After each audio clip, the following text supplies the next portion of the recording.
Shoshilinch xabar. Dollarning rasmiy kursi yana o'zgardi.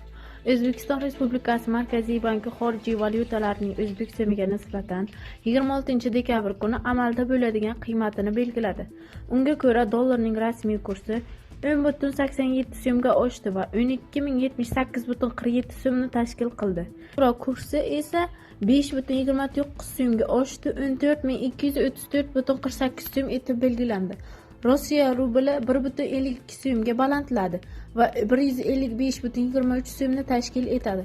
Xitoy yuani 3,51 so'mga ko'tarildi va 17.023,99 so'm etib belgilandi.